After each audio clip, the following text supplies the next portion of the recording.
ഇന്ന് ചെയ്യാൻ പോകുന്നത് ഒരു ഡ്രോൺ ഉണ്ടാക്കാൻ പോവാണ്. അപ്പോൾ ഞാൻ എല്ലാ സാധനങ്ങളും നിങ്ങൾക്ക് പരിചയപ്പെടുത്തി തരാം. ഇതതിൻ്റെ ഫ്രെയിമാണ്, ഫ്രെയിമിലുള്ള പാർട്സ്. പിന്നെ ആ ഫ്രെയിമിൻ്റെ തന്നെയാണ് ഇത് അതിൻ്റെ ലെഗാണ്, ഈ ഫ്രെയിമിൻ്റെ ലെഗ്.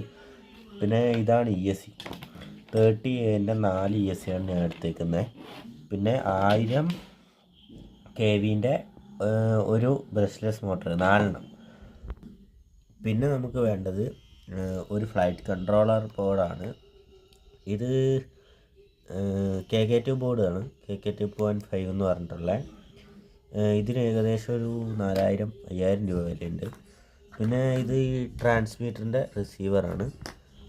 ഇത് ഞാൻ ഉപയോഗിക്കുന്ന ഫ്ലൈസ്കൈൻ്റെ FSI 6 എന്ന് പറഞ്ഞു കഴിഞ്ഞാൽ കഴിഞ്ഞ ഒരു റിമോട്ടാണ്. പിന്നെ ഞാൻ യൂസ് ചെയ്യുന്ന ബാറ്ററി ബാറ്ററീൻ്റെ ചാർജർ ഏതാണെന്ന് വെച്ച് കഴിഞ്ഞാൽ IMAXൻ്റെ B6AC എന്ന് പറഞ്ഞൊരു ചാർജറാണ്. പിന്നെ ബാറ്ററി എന്ന് പറഞ്ഞു കഴിഞ്ഞാൽ ഈ ബാറ്ററി 2200 mAh U2 സീരീസിൽ വരുന്ന ബാറ്ററിയാണ്, 35C.